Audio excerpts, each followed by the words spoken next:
Olá, seja bem-vindo a mais um Nefroclínicas Convida. Eu sou o Dr. José Neto, sou clínico geral e nefrologista e sou diretor de inovação, ensino e pesquisa da Nefroclínicas. Aqui no Nefroclínicas Convida, esse é um canal voltado para o paciente renal, para a sua família, para tirar dúvidas, desmistificar uma série de temas. Habitualmente eu recebo aqui profissionais, médicos, nutricionistas, enfermeiros, só que hoje eu tenho comigo aqui uma presença ilustre, muito especial, a Piedade. Piedade que eu não a conheço pessoalmente, ela teve proatividade em buscar a Nefroclínica. Olha, vocês estão fazendo um trabalho legal. O que você acha da gente falar a respeito de doação renal? Então, antes da gente entrar no tema, eu queria um pouquinho, Piedade, que você me contasse quem é você, para mim, para todo mundo, o que você faz, de onde você vem, para depois a gente entrar especificamente na história do Pedro e aí onde você entra. Então, em primeiro lugar, eu sou mãe de 3 filhos maravilhosos, né? O André, o Pedro, a Luísa. E eu também eu dou aulas de inglês há muitos anos, sou formada em administração. Trabalhei na área por um tempo, mas eu sempre tive muita vontade de ensinar, é uma coisa que arde no meu coração, né? Então, eu trabalho com ensino e ensino inglês. Agora, nessa pandemia, estou ensinando online. Legal. E sou avó de 3 netos maravilhosos também. Então, é isso que eu faço. Show de bola. E me conta um pouquinho a respeito da história do Pedro. Pedro é o primogênito? Qual que é a posição aí na ordem dos 3? Não, o Pedro é o segundo. O André é o mais velho, é médico, o Pedro é engenheiro, o segundo, e a Luísa é a última, que é a mãe dos meus netos. Meus 3 netinhos são filhos dela. Ela é fisioterapeuta. E o Pedro era um menino muito saudável, nunca teve nada assim mais grave. Daqui de casa dos 3, ele lutou muito na primeira infância com a bronquite asmática, mas tratou uma vida e ele não teve mais nada, foi curado, muito saudável, trabalhando na área de engenharia.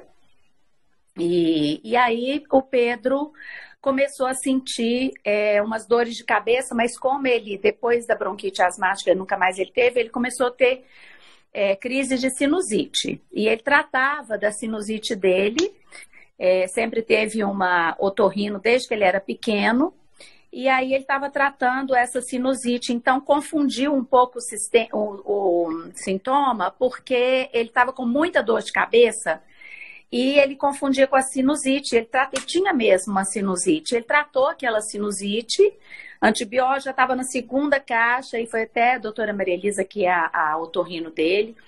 Ela falou: olha, Pedro, vamos olhar então o oftalmologista, o neurologista, para ver o que é essa dor de cabeça.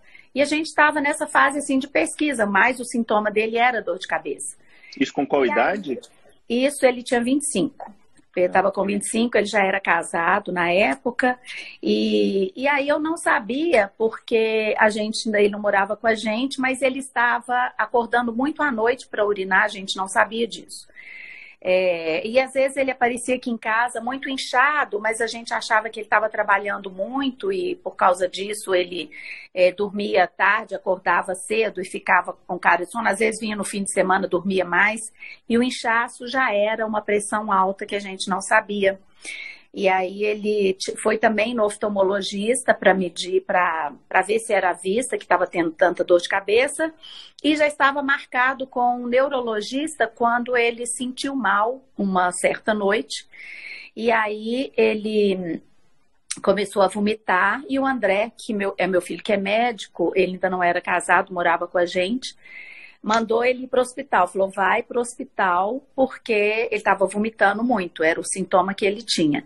E nós estávamos com uma viagem marcada já, nós saímos muito cedo para a premiação do meu genro, e 6 horas nós passamos pelo quarto do André. Ele falou: mãe, o Pedro está indo para o hospital, mas não fala nada com meu pai, porque não acho que não vai ser nada, ele está vomitando. E aí nós viajamos, e o Pedro começou a olhar o que ele tinha e tal. Ele foi para o hospital e ficou lá, sendo investigado o que estava acontecendo. Quando mediram a pressão dele, estava 18 por alguma coisa, estava uma pressão muito alta. Então, descobriram que era uma pressão altíssima, por isso é que ele devia estar tendo dor de cabeça, o inchaço, e foram investigando e viram que os 2 rins do Pedro estavam em falência, eles estavam funcionando menos de 8%.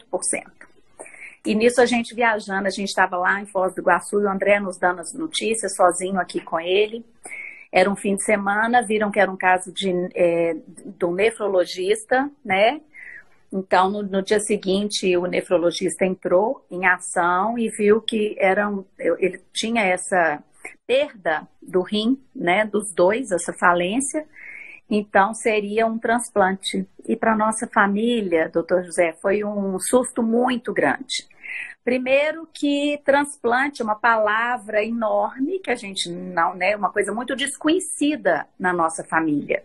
Né? Eu acho que nas famílias em geral, fala que é transplante, não, um transplantado, é um transplante. Então a gente ficou muito assustado com aquilo e ficamos desesperados mesmo. Meu marido ficou muito assustado, falou na mesma hora quem vai doar sou eu, como se fosse uma coisa assim, eu vou, arranca o meu, põe nele, na mesma hora ele se dispôs.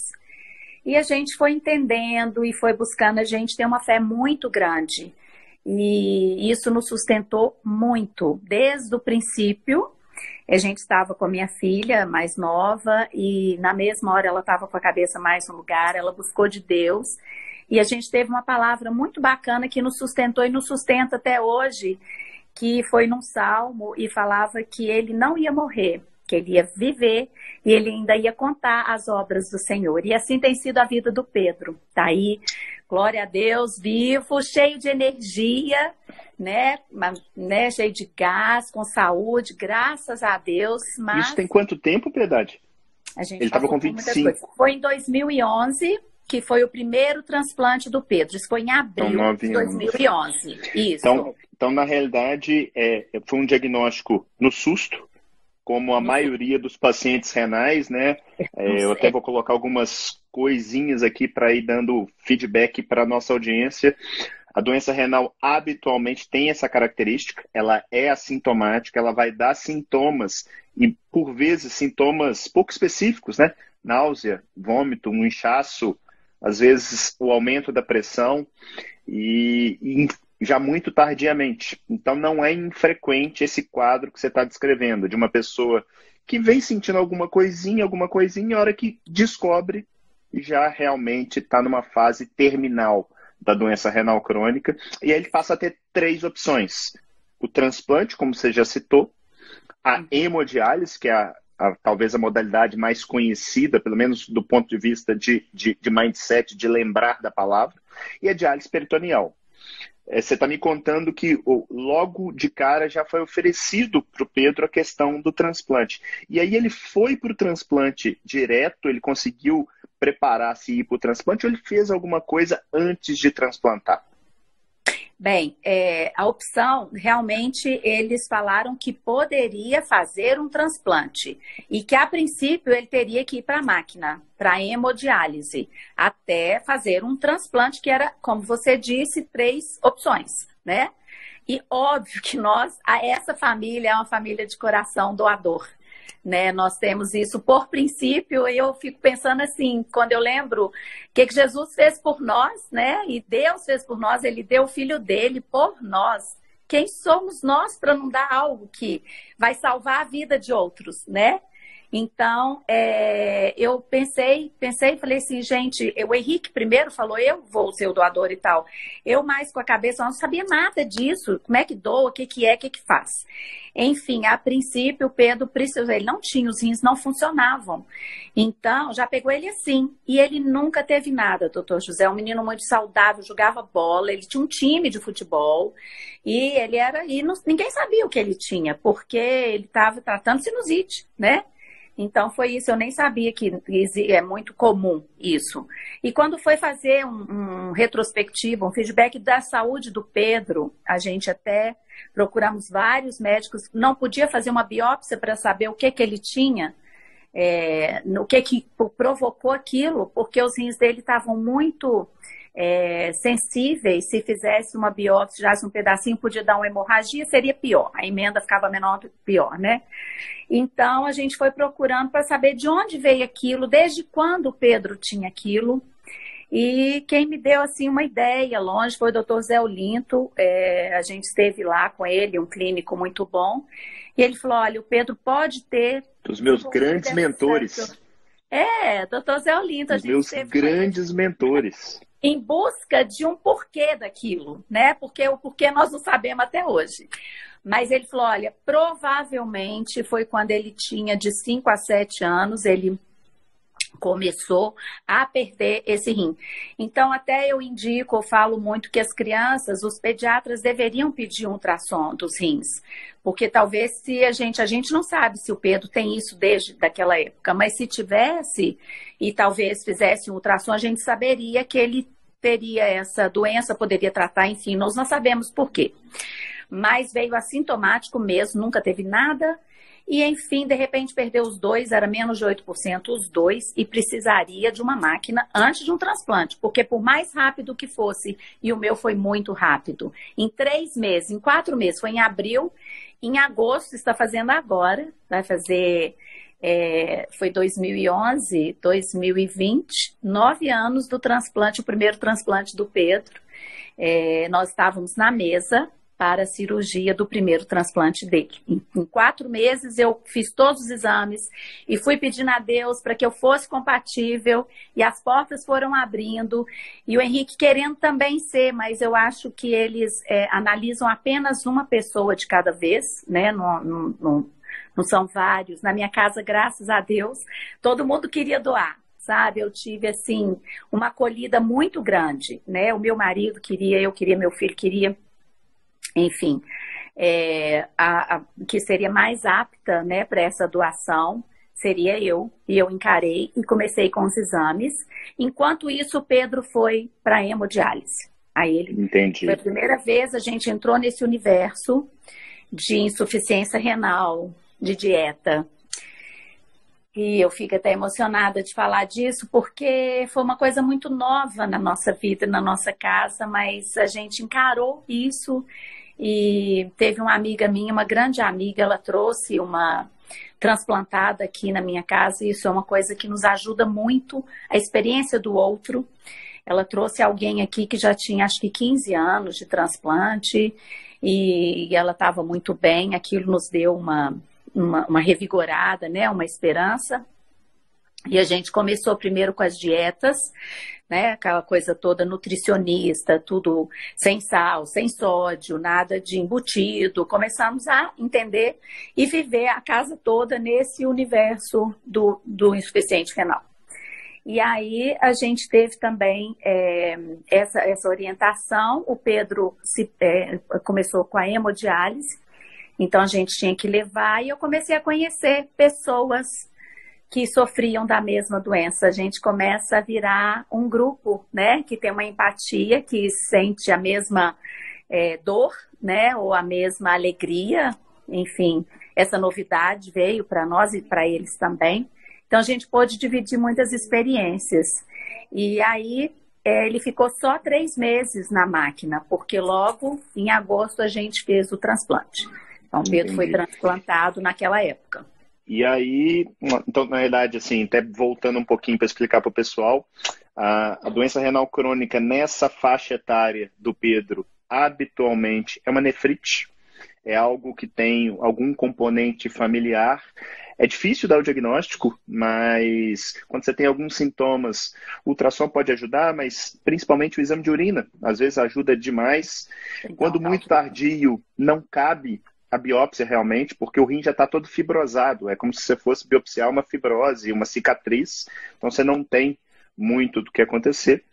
E aí nessa situação eu imagino que foi colocado um catéter para ele, um catéter provisório, por onde ele fez essa hemodiálise durante 3 meses e fez o transplante. Como é que foi para você, tanto como mãe, como doadora, estar ali? Desde o momento, a família de vocês não precisa ser nenhum gênio para perceber o quanto vocês são unidos, o quanto vocês entendem que o ser humano veio aqui para doar, para realmente entregar valor e não ser uma pessoa egoísta. Então, isso para mim está muito claro. É óbvio perceber. Mas como é que foi para você? Assim, o que vem na sua cabeça 9 anos depois? Porque era uma mãe doando para um filho de uma coisa que cai uma bomba no seu colo, de repente você não está entendendo e você tem que ser submetida a tudo isso, todo esse ambiente, né? Porque muito mais do que a cirurgia, vai lá, corta, tira e faz, você tem todo um ambiente por trás disso, você mexe com estrutura que vai muito além da dor do corte ou dos dias que você fica internado. Queria que você falasse um pouquinho a respeito desse momento para a gente depois seguir com a história do Pedro. Então, doutor José, esse momento, ele foi um momento muito rico, muito intenso, muito sofrido, de muito aprendizado para nós, como família mesmo, como você disse, nós nos unimos mais ainda, né, em prol dessa causa do Pedro. E aí, quando eu vi que era transplante, então tem que doar, eu tenho 2. Porque que bênção, Deus é perfeito.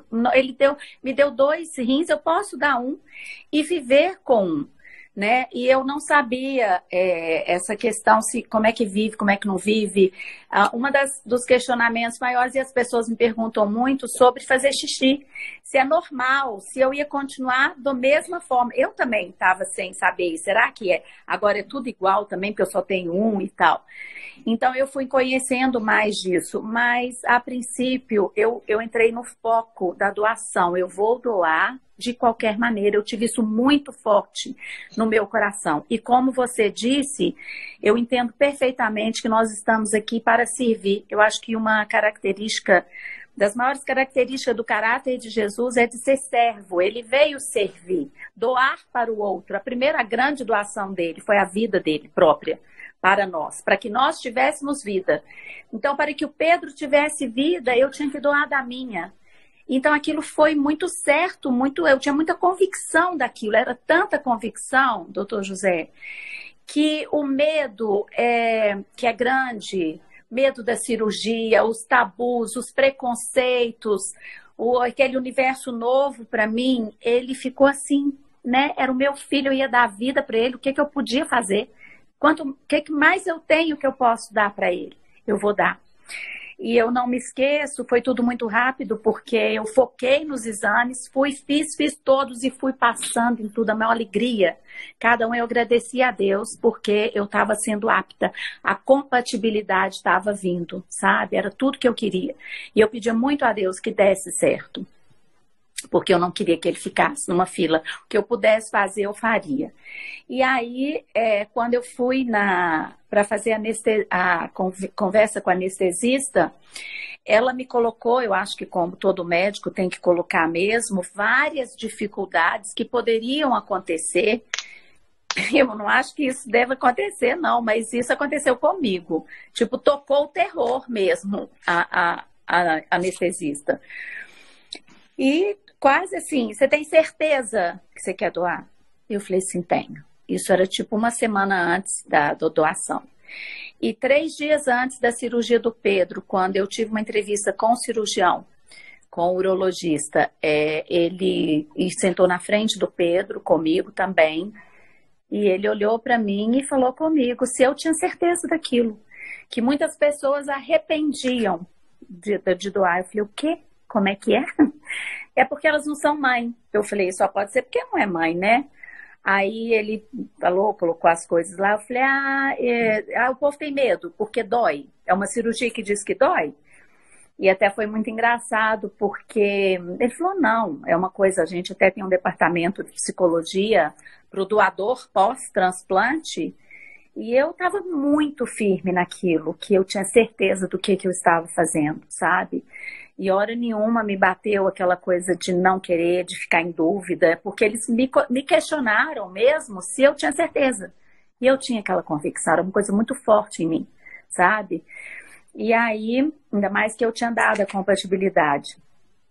E eu pensei que as pessoas também falam, nó, dói demais porque quebra a costela, tem que quebrar uma costela. Eu falei assim, pois diz que dói, quebra a costela. Ele falou assim, não, tem cirurgia que não precisa de quebrar a costela. Eu falei, mas então a minha vai ser essa. que não vai precisar. E dizem que a primeira coisa que eu perguntei quando eu saí, voltei da anestesia, foi: quebrou a minha costela?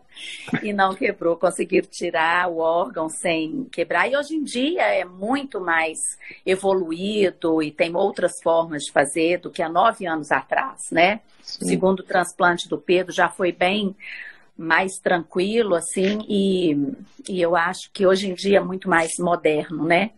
Mas eu vivi esses conflitos,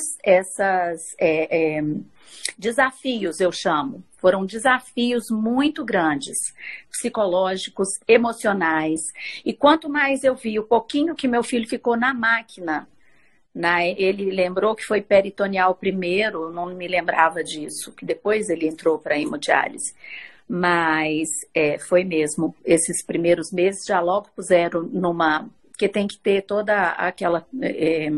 o ambiente para peritoneal, não é todo mundo que pode e tal, mas no caso do Pedro foi liberado e ele fazia aqui em casa, e o que eu mais queria era que ele pudesse ter vida além da máquina, sabe? Legal. Então nada me impediu não teve medo, não teve preconceito, nem mito que me impedisse de entrar nisso de cabeça, no universo desconhecido, e que foi maravilhoso demais. E é por isso que eu tô aqui. Que eu tenho que falar para todo mundo: gente, doa porque é fantástico. E agora eu queria dar um depoimento aqui do lado de cá.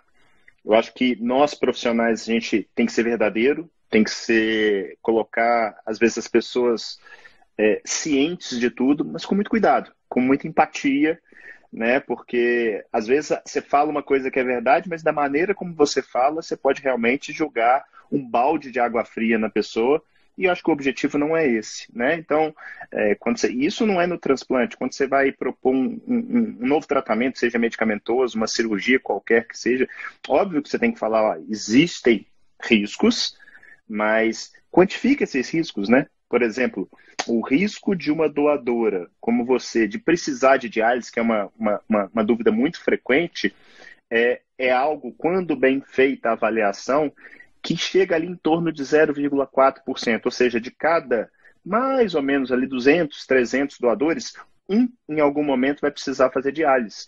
A pessoa precisa saber disso, mas ela precisa saber também que boa parte desses que precisam são porque não seguiram bons hábitos de vida e ficaram obesos, diabéticos, hipertensos. Exatamente. Que boa parte disso está na mão deles. Que é possível, sim, levar uma vida com um rim só e ter essa sensação de dever cumprido. Eu penso exatamente como você. Eu acho que o ser humano veio aqui para servir. Isso. E eu não tenho muita dúvida disso, não. Então, eu acho super bacana o seu depoimento e a forma como você colocou. Bom, seguimos. Os primeiros meses, do ponto de vista técnico, são os meses mais difíceis. Inclusive, os 3 primeiros meses, se a gente for olhar em comparação com aquela pessoa que está em diálise peritoneal ou hemodiálise, tende a ser pior do que para o transplantado nesse início. Infecções, reinternações acabam acontecendo. Isso foi uma realidade na vida do Pedro ou a coisa fluiu bem? Não fluiu. Quer dizer, na realidade, os 6 primeiros meses, que eles falam que são os mais tensos, perigosos pela quantidade de imunossupressor que toma, né? Fica sem muita imunidade. E talvez por uma ignorância nossa mesmo, não sei, uma falta de maiores cuidados, sim, né? Eu penso que não sei, talvez pudéssemos ser evitados, mas de qualquer forma, Deus tem um propósito para tudo, e eu fiquei muito bem. Eu não tirei costela, eu não tive dor, eu tomei, para te falar a verdade, Tilenol e só, não tive mais nada. Com 15 dias eu já estava assim, sem ter nada. O meu corte foi muito pequeno, foi uma coisa assim, sobrenatural mesmo, essa coisa de doar o órgão, sabe? A questão de urinar, de ir ao banheiro, tudo igual. E o Pedro, 6 meses depois, ele teve uma toxoplasmose, uma meningoencefalite, foi tudo junto, misturado. Foi muito tenso, já tinha passado os 6 primeiros meses, mas aí teve esse desvio. Nós ficamos 20 dias no hospital com o Pedro e para descobrir o que é que estava acontecendo. Então, ele desenvolveu toxoplasmose. Talvez, e também não sabemos, pode ser que o próprio organismo dele já tinha aquilo lá e resolveu. Brinca assim, que eu faço um pouco de desenho do que eu entendo que possa ser na minha linguagem. Eles descobriram os vírus, as bactérias que lá o Pedro tinha, que ele não tinha imunidade. Então, vamos fazer uma festa aqui. Se ele tinha lá uma toxoplasmose quieta lá, ela resolveu desenvolver, né? Deu grito. E aí eles estavam tratando essa toxoplasmose, e aí ele teve também e combate à imunidade e tudo, e aí virou a meningoencefalite, foi um susto muito grande. E ele teve que tomar antibióticos muito fortes, muito pesados, e com isso machucou muito o rim que eu doei, né? Eu já doei um rim que eles estavam me explicando, uns 80% pela minha idade de funcionamento, que o rim vai perdendo igual a vista, né? Vai ficando vista cansado, o rim também. E aí ele já tinha perdido, quando eu doei, já era um rim que já era usado, né? Vamos dizer assim. E aí o Pedro teve uma queda muito grande. Isso o doutor Fernando nos contou que pode ter sido ali, que ele perdeu muito da função renal do rim doado, né? E de lá para cá, o Pedro ficou lutando muito com aquilo, com o rim. O rim, em vez de bem, ele começou a fazer mal. Foi aí que a gente até encontrou o doutor Fernando, foi esse anjo que Deus pôs na nossa vida. E ele foi apontando, ele foi pelejando para salvar o meu rim, o Pedro. E depois eu sei que o rim começou acho que fazer mal para o Pedro. Então, teria que tirar o rim. E que a cirurgia de retirada era super, né, tensa, perigosa. Aí a gente viveu isso tudo com o Pedro. Isso com quanto tempo? Isso já tinha... Bom, com 6 meses ele teve... Começou a... Nossa, meningoencefalite, começou a perda do rim, né? Tá. Aí, vamos supor, tem 9 anos que eu doei, tem 3 que ele fez o segundo transplante. Então, já tinha, o quê? Uns 3 anos do rim, quando ele tirou o outro rim, que ele ficou 2 anos e meio na diálise peritoneal. Tá. Idas e vindas entre colocar catéter, tirar catéter, tira rim, põe rim, fez hemodiálise também. Então, esse período foi complicado, sim, foi muito complicado para o Pedro, né? Mas para mim, como doadora, vida normalíssima. E você falou uma coisa muito interessante. O que acontece, a probabilidade de ir para uma máquina ou qualquer coisa por causa de um rim só, no nosso caso, né? Vai ficando mais velho, o rim já para de funcionar e tal. Eu entrei na minha cabeça que o seguinte, exatamente isso que você disse, que o rim, ele purifica, né, as coisas, né, o sangue e tal, então ele é um órgão purificador. Então, se eu já posso cuidar de tudo que eu como da minha vida, para que ele tenha uma sobrevida, para que ele não precise ter tanto trabalho comigo, eu entendo assim. Então, eu o que faço, né? Desde então, eu comecei a cuidar muito da minha dieta, sem ser uma pessoa que vive infeliz. Eu amo comer, mas eu sou uma pessoa moderada. Eu como nas horas que se deve comer.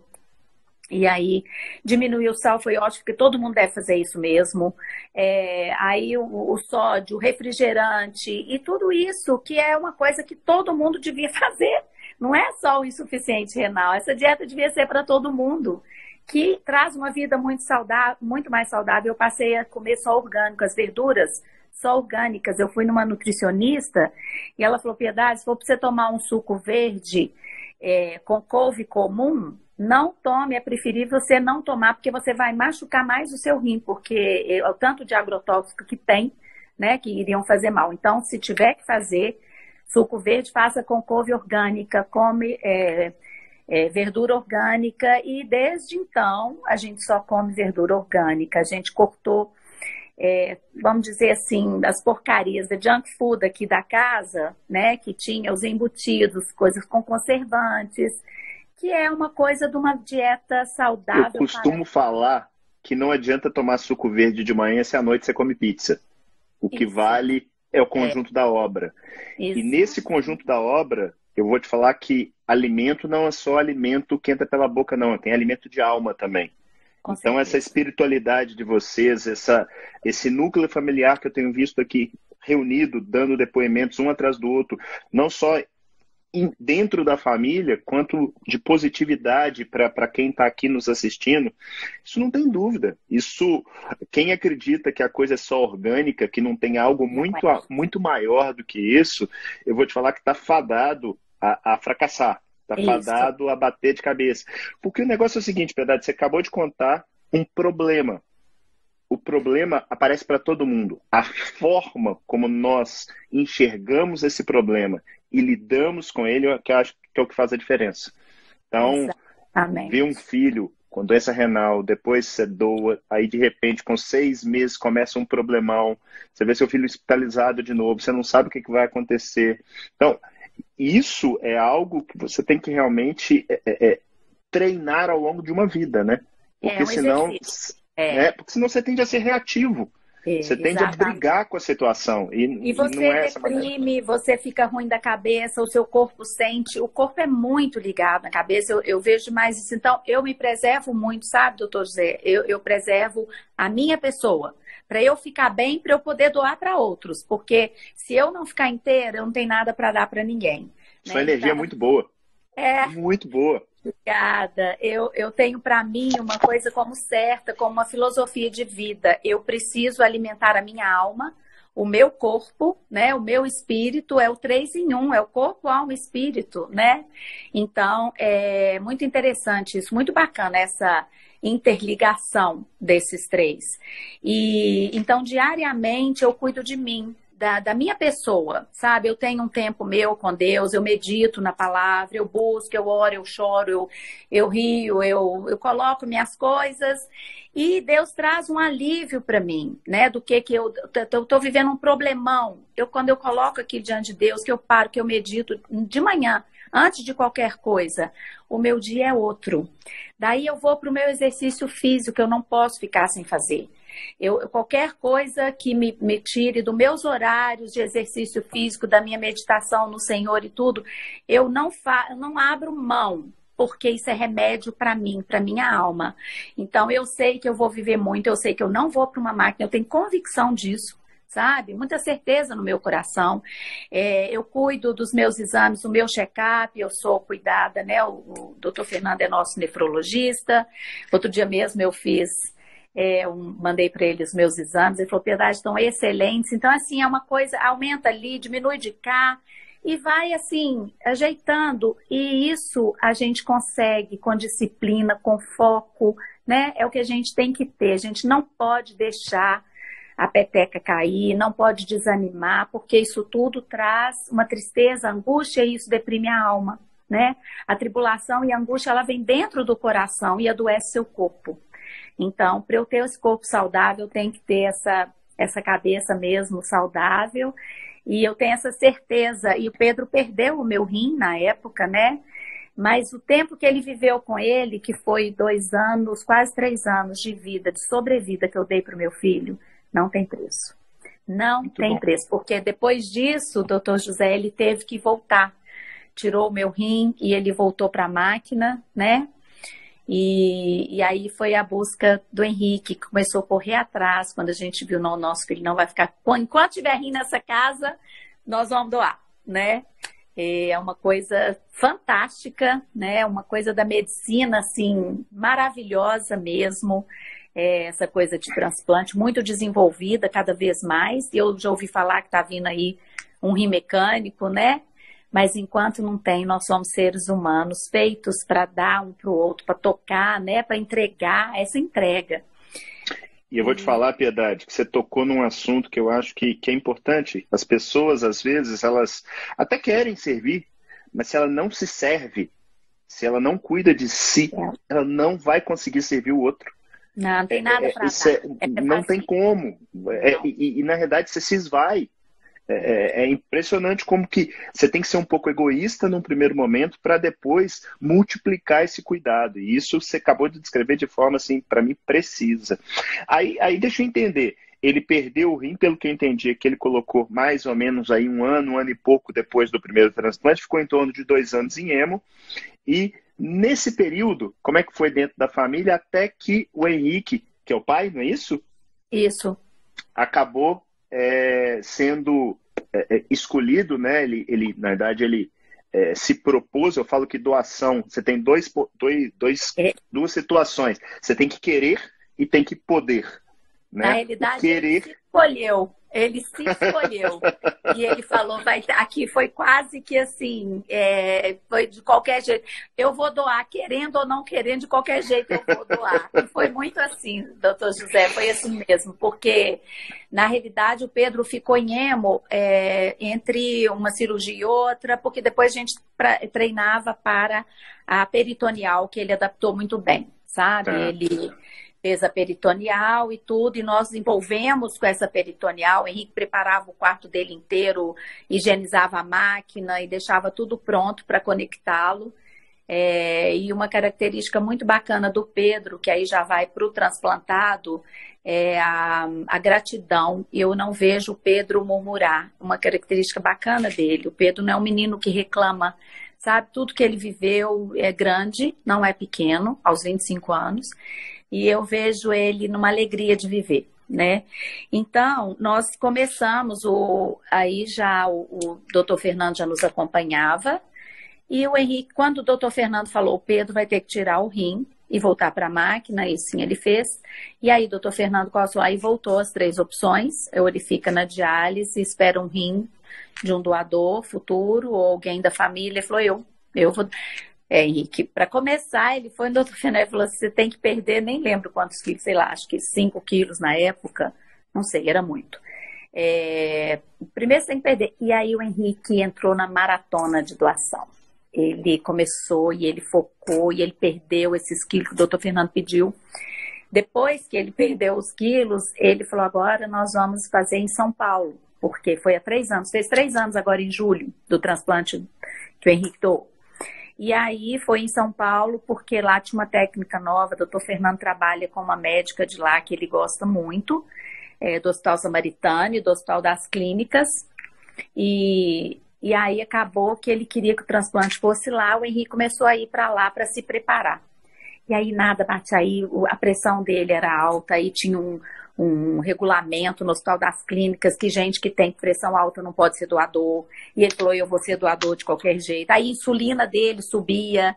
E enfim, foi tanta coisa que ia subindo e ele não conseguia. E ele falava, vou de qualquer jeito. Ele não desistia. Foi quase um ano indo em São Paulo. O médico, no fim, ficou amigo dele. Ele olhava e falava assim, gente, esse pai quer tanto doar esse órgão para esse filho, que eu vou ter que abrir mão desse regulamento desse hospital. E ele empenhou tanto, ele quis tanto, sabe? Que aí o médico acabou cedendo, sabe? Foi 1 ano e meio de preparação para doar.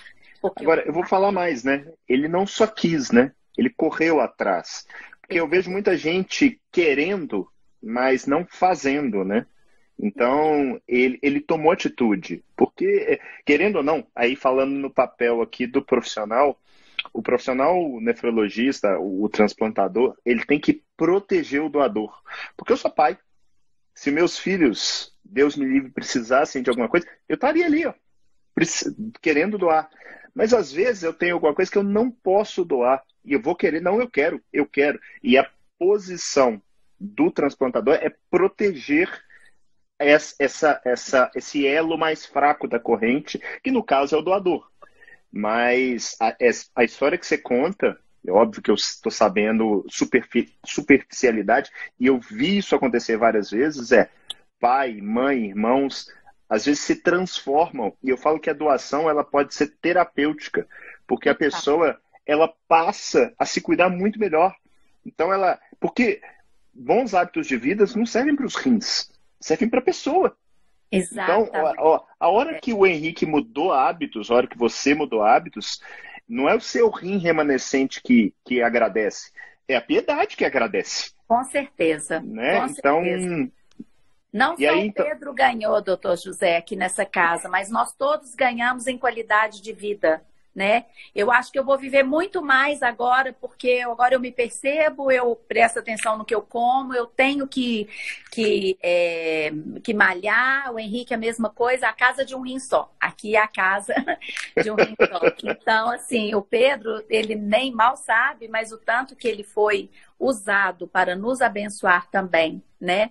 O que recebeu, porque hoje a gente tem outra qualidade de vida, né? A gente ia para um caminho que aquele caminho talvez nos levasse para a morte, mas hoje a gente tem vida, porque a gente mudou de vida, né? A gente presta muito mais atenção em tudo que a gente faz. E eu, como eu te falei, eu acho que eu não vou para uma máquina, Henrique também não, e nós vamos ficar aqui na casa do rim só agora, esse rim. E eu achei muito legal, uma vez eu fiz um ultrassom, que a gente tem que fazer controle, e o médico lá não sabia nada e tal, ele olhou e foi pôr na coisa assim, aí ele falou assim, esse rim aqui, viu, tá o super rim. Tá muito bom, ele tá valendo por 2. Eu falei, meu rim agora vai valer por 2. Então, fiquei muito feliz.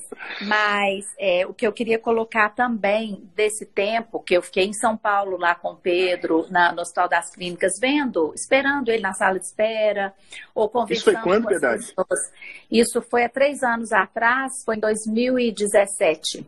Julho de 17. E como ele fez no Hospital das Clínicas, em São Paulo, tinha mais 3 pacientes no quarto que ele ficou, sabe? E aí eu comecei, já conversa com todo mundo. Eu sou uma pessoa que gosto de gente, de pessoas, gosto de conversar. E comecei a conversar. Converso com os pacientes que estavam internados com ele, com os que eram da sala de espera, com os daqui na hemodiálise. E eu perguntava, há quanto tempo que você... ficou na fila, os que já foram transplantados lá. Eu fiquei 20 anos. Quando ligaram para mim, eu fiquei 15 anos. Na hora que ligaram para mim, que chegou meu rim e tal, foi uma bênção, não sei o que e tudo. Aí eu falava assim, mas na sua família não tinha ninguém que pudesse e tal? E muitas vezes, muitos falaram comigo, eu não compreendia isso, eu não sabia que existia isso. E eles falavam comigo que tinha gente compatível, mas que eles tinham medo, que eles não queriam doar. Naquele tempo eu fiquei assim muito impactada com aquilo e meio que julgando também as pessoas. Mas depois eu fui entendendo o outro, porque se a gente se coloca no lugar do outro, doutor José, por isso que eu estou fazendo essa live para esse incentivo, porque as pessoas, esse universo ele é desconhecido, ele é misterioso. Tem muito preconceito, né? Muito tabu, e as pessoas têm medo, e eu compreendi isso. O medo é um bloqueio. Então, não é que ela não quer doar o rim para o filho, para o irmão ou para o marido, é porque ela não dá conta, e a gente não pode julgar. O medo de cada um, o tamanho dele, a gente não pode julgar, né? Depende de cada um. E então, assim, eu queria fazer isso tudo para passar para essas pessoas, não tenham medo. E eu não julgo vocês também não, e não fiquem com culpa. Imagina a culpa de uma pessoa que é compatível, mas ela não tem coragem. É maior do que ela. Mas eu quero dizer, tenha coragem. Seja corajoso, em frente. A cirurgia em si é muito tranquila. É uma coisa praticamente sem risco. Toda cirurgia eles falam que tem risco, mas a doação é... Sair de casa é arriscado. Ficar em casa é arriscado. Hoje, esse coronavírus hoje é muito pior do que doar. Então, eu vou te falar, o problema é que as pessoas querem as certezas absolutas, segurança plena. Isso não existe. Isso é ilusório. Não, ilusório. Né? Então, a certeza única que a gente tem é que a gente está aqui para servir, que um dia nós todos vamos passar dessa vida. A gente é apenas passageiro aqui, a gente é estrangeiro nessa terra, peregrino, né? E nós estamos aqui para fazer o melhor para o outro e temos que estar inteiro com a gente mesmo. E aí eu via isso, eu compreendi essas pessoas, eu não julgo elas. Eu sei que são pessoas que têm bloqueio mesmo, mas tratem isso, lidem com seu medo e busque de Deus, porque Ele vai te fortalecer, Ele vai falar assim, olha, doa, porque você vai receber muito mais se você doar, né? Então, não tenha medo. A cirurgia em si não tem problema, e a qualidade de vida, em vez de você perder, você vai ganhar. Talvez você tenha mais anos de vida do que se você não doar. Você vai começar a se preocupar com você mesmo. Agora, se você é uma pessoa negligente, sem foco, que não cuida de você, que não está preocupado com você em primeiro. Às vezes até você quer doar, vai doar para o outro, mas você mesmo, você não tem esse amor por você. É o amor próprio, né? Então, realmente, você tem que cuidar disso primeiro, tratar essa sua questão de amar você, né? De cuidar de você. Aí sim você pode doar para o outro sem medo, porque é maravilhoso demais. Eu vou te falar. Quantos rins eu tivesse, quantos rins eu doaria? Eu vou te falar que eu gosto muito de uma frase curtinha que fala que o problema, muitas vezes, é a solução. Então, se a gente olhar para o que aconteceu com o Pedro como um problema, ele trouxe uma solução para dentro do seu núcleo familiar. Não que ele já não fosse um núcleo unido, não fosse um núcleo, mas provavelmente ele uniu mais ainda. Ele fez isso reverberar de uma maneira tal que a gente está aqui hoje e assim, eu tenho certeza que quem está nos acompanhando está sentindo a energia que você consegue transmitir do que foi essa caminhada de vocês, sabe? Então, muito bacana. Nós estamos caminhando aí para os 10 últimos minutos. Eu queria escutar um pouquinho esse pós-segundo transplante, principalmente assim, como é que está o Pedro hoje, como é que está a família hoje, como é que você já falou muito de você, mas como é que está e todo esse contexto familiar pós-segunda doação, e principalmente como é que está o Pedro, porque tem muita gente curiosa, inclusive eu.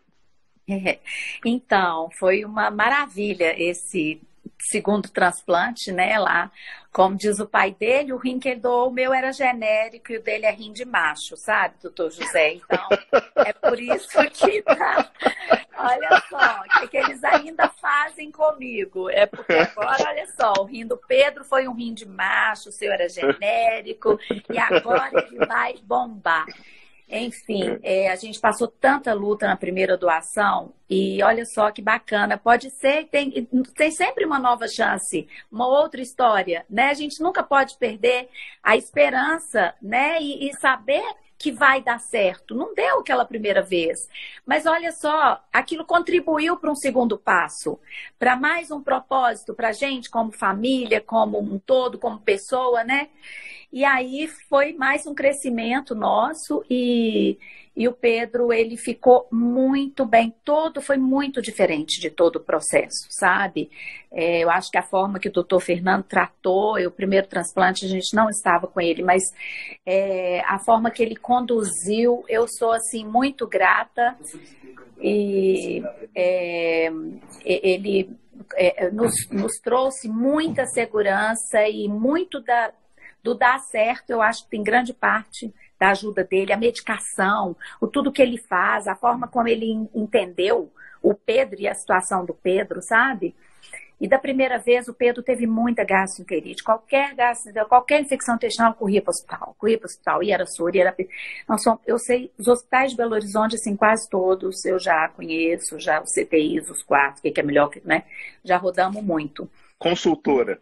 Exatamente, pode buscar comigo que eu sei, mas da última vez do transplante, esse último, o Pedro internou uma vez e foi apenas uma noite, agora antes da pandemia nós passamos um sufoquinho, já tinha quase 3 anos que o Pedro não tinha nada, ele teve uma situação de infecção intestinal que ele tomou um soro, voltou para casa no mesmo dia. Agora antes da pandemia, ele teve também outra situação, foi grande, foi perigosa, a gente ficou com muito medo, mas graças a Deus, o doutor Fernando, a conduta dele, ele fez, acho que pulsoterapia, e aí o Pedro recuperou tudo de novo, salvou o rim, protegido ali, e o Pedro está muito bem, sobretudo nesse tempo de pandemia e coronavírus, que ele ficou quase 90 dias isolado, já estava no hospital, depois ficou dentro de casa, isolado, e agora ele voltou ativa, não tem mais jeito de segurar. Ele até quer entrar, falar como é que ele está. Você pode... ele vai solicitar, se aceita ele? Posso sim, eu não sei se eu consigo colocar 3. Eu também não sei como é que é isso, não. Às vezes vem cá, Pedro. Parece aqui para ele... Ele está em sua casa? Ele está na minha casa, eu estou na minha casa. Não, chama ele aí. Pedro, vem cá, porque aí você mostra como é que você está. E ele está muito bem de saúde. Ele é lindo, está cada vez mais bonito. Eu sou mãe, estou suspeita. Mas, sobretudo, eu agradeço diariamente, cada semana que o Pedro venceu esse coronavírus, né? Porque imunossuprimido, a quantidade de imunossupressor que ele toma. E ele está bem. Então, é uma alegria muito grande. E deixa eu dar uma mensagem. Pra frente. Deixa eu dar uma mensagem para as pessoas. Fala, Pedro. E aí? Tudo bem? Beleza? Família nota 10 essa sua, viu? Não é? Cara, eu queria, assim, a gente tem poucos minutos, eu vou, assim, só dar uma fechada aqui. Primeiro uma mensagem. Normalmente transplantado, que passa bem no primeiro ano, vai por muitos e muitos anos. E é o que eu espero, torço aqui. O Fernando falou isso para mim, viu? Tá, então essa é a mensagem. O primeiro ano diz muito sobre o andamento do rim daí para frente. Eu falei, não, é isso mesmo. Quanto tempo que dura? Ele falou assim, então, normalmente dura de 10 a 12 anos, mas assim, do jeito que o do P tá, vai para mais de 20. Eu tô torcendo por 30. Ai, tá sendo, isso aí. Assim, deixa eu agradecer de coração vocês. Obrigado por esse depoimento. Eu acho que isso é muito importante, isso é responsabilidade social. Eu não tenho palavras, realmente. Eu fiquei emocionado aqui na live. Eu tô ficando sabendo aqui que o Pedro, além de tudo, é um grande atleticano, ou seja, a família perfeita é essa. Aqui, muito obrigado mesmo. E, Pedrão, você tem aí uns minutinhos para dar seu recado para a turma. Piedade, assim, que Deus te ilumine, que você continue nessa sua caminhada de fé e de transbordar essa energia positiva. Muito obrigado de coração. Obrigada a vocês. Privilégio, viu? De estar aqui. Vamos lá, escutar o Pedrão. Peraí, deixa eu ajeitar aqui essa câmera aqui. Minha mãe é menor que eu aqui, senão... Aê. Bom, difícil falar rápido, né? Mas assim, minha mãe... Você já está convidado para uma live. Se for a questão aí, a gente faz uma com você. Faço com todo prazer. A história realmente é uma história longa e minha mãe contou assim, parte da história, principalmente pela parte dela, que eu acho muito importante, eu acho até mais importante do que para nós que somos os doentes renais, que eu era, né, na verdade. Mas foi uma experiência assim, literalmente transformadora. Acho que você cantou a pedra aí na hora que você falou que foi entre aspas, um privilégio ter passado por tudo isso que eu passei para estar unindo mais a minha família, trazendo algo que a gente nunca imaginaria experimentar se não tivesse acontecido o que aconteceu na minha vida, né? E assim, foram anos de muita luta. Foi um momento assim na minha vida que virou de cabeça para baixo tudo. Eu lembro assim, uma coisa, só um caso engraçado que eu gosto de contar, que quando eu tinha 25 anos e tal, quando eu descobri a minha doença, eu nem sabia o que era rim, eu não tinha a menor ideia do que era rim. Então, aí, tipo assim, começaram a pesquisar, fiquei uma semana no hospital, me virando de ponta cabeça e tal. E nesse momento que eu estava lá no hospital, eu só lembro de pedir a Deus, falar assim, Deus, que não seja nada na minha cabeça, que não seja um câncer na minha cabeça. E aí veio o médico e falou assim, não, você tem uma insuficiência renal, você perdeu os 2 rins. E eu comemorei, falei, pô, eu nunca ouvi falar de rim no corpo, então maravilhoso. O rim não é nada. Ignorância protege, né? Não, exatamente. Então, e aí depois que eu fui entender, fui entrando no universo do rim. Hoje eu me considero um nefrologista de tabela. Eu sei bastante coisa, principalmente do meu corpo, eu consigo me entender bem. E queria, assim, agradecer nesse momento, assim, honrar a vida do Dr. Fernando, que eu sei que, apesar da minha alegria, do meu otimismo, eu não sou um paciente fácil, porque eu luto com disciplina. E o Dr. Fernando sempre foi um cara que batalhou muito comigo nesse aspecto. Então, assim, ele é um cara fantástico em tudo. Eu me considero, e eu sei que é recíproco. O Dr. Fernando, ele é parte da nossa família, né? Então, assim, eu sei que ele me trata como se eu fosse filho dele. Ele fala comigo como se eu fosse dele, briga comigo. E ele... assim, eu sou apaixonado por ele. Eu agradeço muito pela oportunidade que... Minha mãe que correu atrás, tinha tempo que ela estava querendo falar, que ela queria testemunhar essa questão de ser doadora. E eu falei, mãe, liga o doutor Fernando, que eles estão fazendo live e tal. Bom, então agradeço pela oportunidade. Fantástico. Quero falar que eu estou super bem.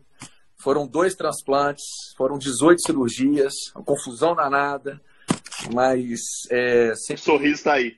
O sorriso está aí. Eu só contar essa questão do sorriso, que eu acho muito legal. Você tem 20 segundos. 20 segundos.